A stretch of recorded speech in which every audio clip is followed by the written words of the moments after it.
Welcome to Tara's world physics syllabus standard 11th unit 5 துகள்களால் அமைப்பு மற்றும் திண்மப் பொருட்களின் இயக்கம்.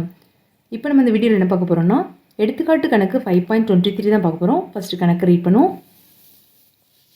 4 உருளை வடிவ பொருட்களான வளையம், வட்டத்தட்டு, உள்ளீடற்ற கோளம் மற்றும் திண்மக்கோளம் ஆகியவை ஒத்த ஆரம் ஆறுடன் ஒரே நேரத்தில் சாய்தளத்தில் உருள ஆரம்பிக்கிறது.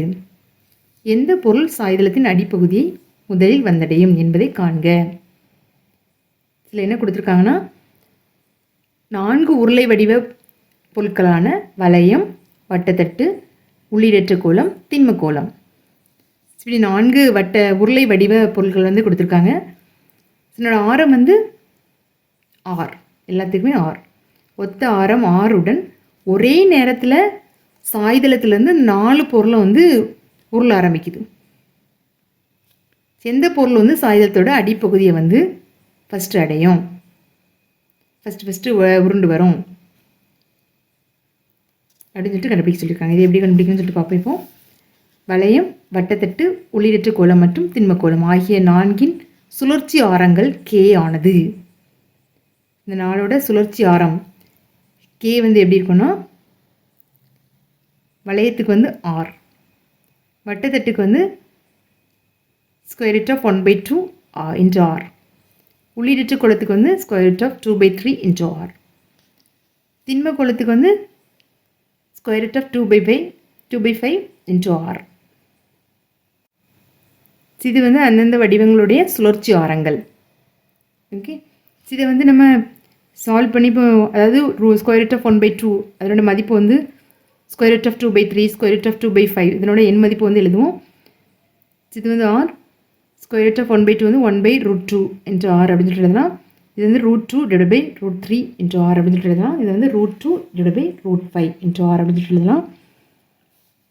r 1 divided by √2 என்ன 1.414, √2 இதில் 1.414 divided by √3 என்ன 1.732, √2 என்ன 1.414 divided by √5 என்ன 2.236.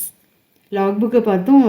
அந்த இதில் square root of 2, square root of 5 அது ஸ்கொயர் ரூட்னு ஒரு காலம் இருக்கும். அதை பார்த்தீங்கன்னா அதில் ஸ்கொயர் ரூட் அதனோட வேல்யூ இந்த 5க்கு நேராக பார்த்தீங்கன்னா அந்த ஸ்கொயர் ரூட்டோட வேல்யூ இருக்கும். ஓகே, இப்போ இதை லாக் எடுத்து நீங்கள் டிவைட் பண்ணிங்கன்னா ஸோ உங்களுக்கு என்ன ஆன்சர் கிடைக்குன்னா இதனுடைய எண் வடிவு முறையே 1r. இதை டிவைட் பண்ணிங்கன்னா 0.707 r. இதை டிவைட் பண்ணிங்கன்னா லாக் எடுத்து தனித்தனியாக லாக் எடுத்து ஸோ அதை கழித்து அதுக்கு ஆன்டி லாக் எடுத்திங்கன்னா ஸோ உங்களுக்கு ஆன்சர் கிடைக்கும் 0.816 r. இதுக்குள்ள ஆன்சர் என்னென்னா 0.632 r. ஸோ இப்போ எண் வடிவு முறையே r, 1r, 0.707 r, 0.816 r, 0.632 r அப்படின்னு சொல்லி கிடச்சிருக்கு. நேரத்திற்கான சமன்பாடு என்ன t is equal to நம்ம தியரியில் கண்டுபிடிச்சிருக்கோம். t is equal to square root of 2h into 1 plus k square divided by r square divided by g sin square theta அப்படின்னு சொல்லிட்டு கிடச்சிருக்கு. நேரத்துக்கான சமன்பாடு எழுதிக்கோங்க. இப்போ இதில் நமக்கு என்ன கேட்டிருந்தாங்க, எந்த பொருள் சாய்தளத்தின் அடிப்பகுதியை முதலில் அடையும் அப்படின்னு சொல்லி கேட்டிருக்காங்க. அதுதானே சுழற்சி ஆரத்தை வச்சு நீங்கள் சொல்லிடலாம். இது நேரம் கண்டுபிடிக்கிறதுக்குள்ள சமன்பாடு. ஓகே, அதாவது உருளும் பொருளில் எவ்வளோ நேரத்தில் அடிப்பகுதி அடையும் அப்படின்னு சொல்லிட்டு கண்டுபிடிக்கிறதுக்குள்ள நேரத்திற்கான சமன்பாடு. சுழற்சி ஆரத்தை வச்சு நம்ம ஈஸியாக சொல்லிடலாம். சுழற்சி ஆரம் குறைவாக பெற்றுள்ள பொருள் அடிப்பகுதியை அடைய குறைந்த நேரத்தை எடுத்துக்கொள்ளும். எதுக்கு சுழற்சி ஆரம் குறைவாக இருக்கும், அந்த பொருள் அடிப்பகுதியை கீழே விழுறதுக்கு குறைவான நேரத்தை எடுக்கும். ஸோ இப்போ இதில் எந்த இதுக்குள்ளே சுழற்சி ஆரம் குறைவாக இருக்குது, சில பார்த்துக்கிட்டிங்கன்னா இதனோட சுழற்சி ஆரம் தான் குறைவாக இருக்குது. ஸோ இப்போ இது என்ன ஷேப், திண்மக்கோளம். ஸோ இப்போ திண்மக்கோளம் தான் முதலில் அடிப்பகுதி அடையும். சாய்தளத்தில் உருண்டு வரும்போது சாய்தளத்தின் அடிப்பகுதியை திண்மக்கோளம் அடையும். ஓகே, ஃபஸ்ட்டு திண்மக்கோளம், செகண்ட் சிலதை கம்பேர் பண்ணிங்கன்னா செகண்ட் இந்த இது என்ன செகண்ட் ஒன் வட்டத்தட்டு. நெக்ஸ்ட்டு வட்டத்தட்டு சாயுதத்தின் அடிப்பகுதி அடையும். நெக்ஸ்ட் எடுத்துக்கிட்டிங்கன்னா 0.816 ஆர் உள்ளீடற்ற கோளம். நெக்ஸ்ட் வந்து 1 ஆர் வளையம்.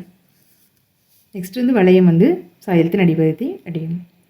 ஸோ இப்போ இந்த ஆர்டரில் தான் ஒரே நேரத்தில் நம்ம வந்து சாயுதத்தில் உருளை செய்யும்போது இந்த 4 வகையான 4 ஷேப்புடைய அந்த உருளை வடிவ பொருட்கள் வந்து இந்த மாதிரி ஆர்டரில் வந்து சாயுதத்தோட அடிப்பகுதியை வந்து அடையும். ஓகே,